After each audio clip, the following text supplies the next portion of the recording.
सुंदरपुर गांव में रानी नाम की एक लड़की अपने पिता कबीर सिंह के साथ रहती थी।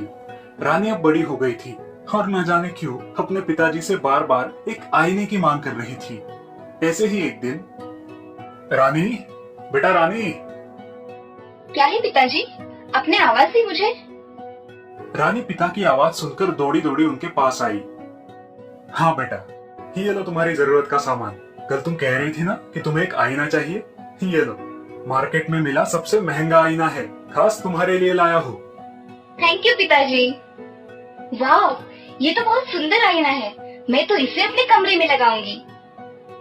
तुम चाहे जहाँ लगाओ, अब तो ये तुम्हारा हो गया है। रानी बहुत खुश होकर वो सुंदर आईना अपने कमरे में लेकर गई। उसने आईना तत्काल अपने खूबसूरत रूम की सुंदर दीवार पर टांग दिया।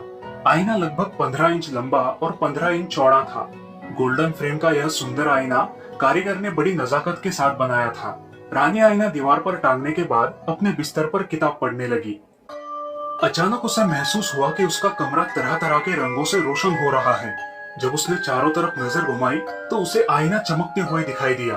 जब रानी ने देखा कि उस कमरे में फैल रही रंग बिरंगी रोशनी आईने से निकल रही है, तो रानी बुक छोड़कर बिस्तर से उतर कर आई और आईने के पास गई। रानी ने ध्यानपूर्वक उस आईने में झिलमिलाते रंगों को देखा। वो हैरान हो गई।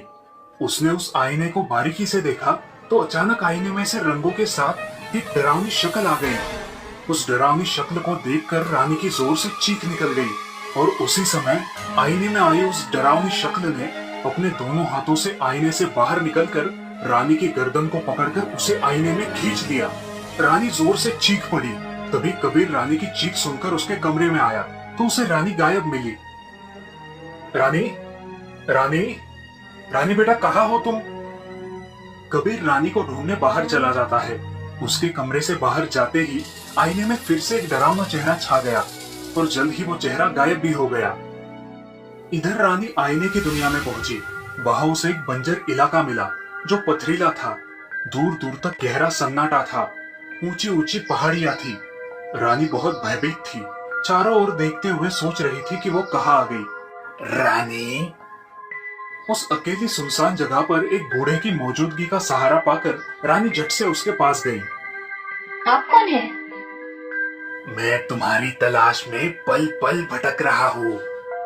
मैं कुछ समझी नहीं। अभी समझाता हूँ। ये कहकर बूढ़ा आदमी एक डरावना रूप धारण करता है। रानी जोर से चीखती हुई अपने स्थान से पलटकर भागने लगती है।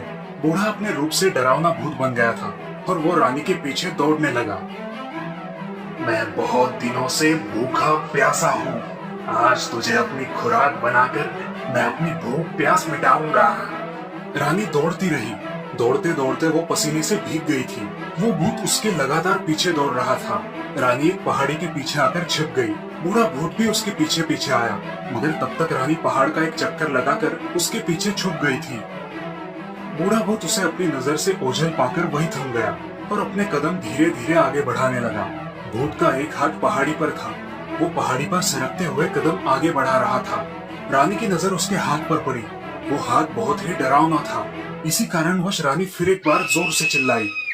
उसके चीखते ही भूत उसके सामने आ गया। ये देखकर रानी जल्द ही वहां से बड़ी फुर्ती से भाग गई। वो भूत रानी का निरंतर पीछा करता रहा। रानी बहुत जोर से हांफने लगी। उसके नंगे पैरों पे नुकीले पत्थर चुभ जाने की वजह से जख्म हो गए थे। वो अब ज्यादा दूर दौड़ नहीं सकती थी। रानी दौड़ते दौड़ते अचानक एक गड्ढे में गिर गई। गड्ढा ज्यादा गहरा नहीं था, लेकिन भूत के आने के पहले गड्ढे से निकल पाना मुश्किल था। वो भूत वहां आकर रानी के ऊपर अपनी भयानक आवाज से घुर्राने लगा। वो फिर से गड्ढे में घुस गई और अपने बचाव का उपाय ढूंढने लगी। तभी एक पत्थर उसके हाथ आया। उसने वो पत्थर उठा के पूरी ताकत के साथ उस भूत के चेहरे पर मारा। चेहरे पर पत्थर लगते ही भूत बौखला गया। तभी रानी फटाफट गड्ढे से बाहर निकलकर फिर से दौड़ने लगी। भूत भी उसके पीछे फिर से दौड़ने लगा। उसने पीछे पलटकर देखा तो वो आगे आई एक शैतान की मूर्ति से टकरा गई। टकराते ही वो शैतान की मूर्ति झटका खाकर नीचे गिर गई और टूटकर टुकड़ों में बिखर गई। उस मूर्ति के टूटते ही भूत जोर से चिल्लाया और उसे भयंकर तकलीफ होने लगी।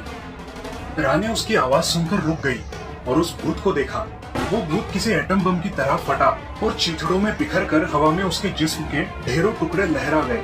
इसी के साथ हवा के एक तेज झोंके ने रानी को अपने साथ उड़ाया और जमीन पर कहीं दूर जाकर पटक दिया। गिरते ही रानी बेहोश हो गई। जब होश आया तो रानी अपने खुद के कमरे में होती है। रानी ने जल्दी से उठकर आईना देखा। आईने में अभी भी रंग बिरंगी रोशनियां झिलमिला रही थी।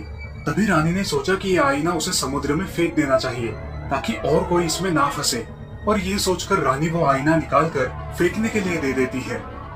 तो दोस्तों, इस कहानी से हमें ये सीख मिलती है कि कठिन परिस्थिति में भी हमें प्रयास नहीं छोड़ना चाहिए और अपने आप पर पूरा विश्वास रखना चाहिए।